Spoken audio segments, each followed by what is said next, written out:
I'm gonna comment on a couple of things that underlie this seeming impasse. And part of the impasse, basically, I'm just gonna be quite frank, it seems to take the line of yous just being white, basically. And there's a reason for it. You know, there's one notion which is quite difficult, which is basically seeing why people here, for example, are getting all haughty-taughty defending Russia suddenly, when only a couple of weeks ago Stalinist was their favorite insult. I mean, it's weird. But why? You know, it's this notion that there's no bad guys that are better than our bad guys, right? You know, if you're white, if you're British, or you're French, your bad guys are as bad as the bad guys get.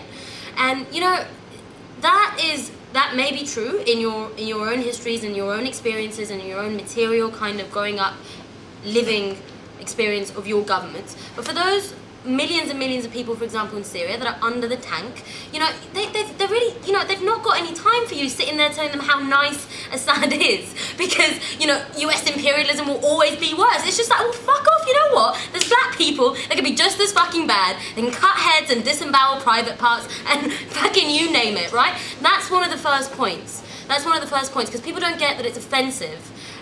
Lefties in particular, and this is particularly directed for us, for left-wing socialists, revolutionaries, to really be like just aware of what you're saying when you're around people from the Middle East, from Syria, or from Egypt, or from Libya, when you're talking about their struggles, because there is this sense of nothing that they will ever do to us will apparently ever be good enough for you, for it to be bad enough. For us to have the right to be equally as pissed off at our governments as you are at your imperialist governments, right? That's the one point. And the second point is actually about this conception that people have of the jihadi. It seems like it's some genome, like it's some thing that comes out of nowhere and you just get hit with it and bam, it's not. It's really, really not. And there are certain, I mean, I'm just going to put it this way. There are certain points in the square where the only way I can call for justice for the person that died, even linguistically, using my language, Arabic, is to call for il-qasas. Something that is endemically theological in the nature of the use of that word. But I mean, the fact is that I'm relating to millions and millions of people on the streets whose very own histories, which, by the way, it would do you all a lot of good to read about. There's lots of liberation theology coming out of the Middle East. There's lots of, you know, also revolutionary jihadis as well, you know, khawarig, all of that stuff, that happened as well.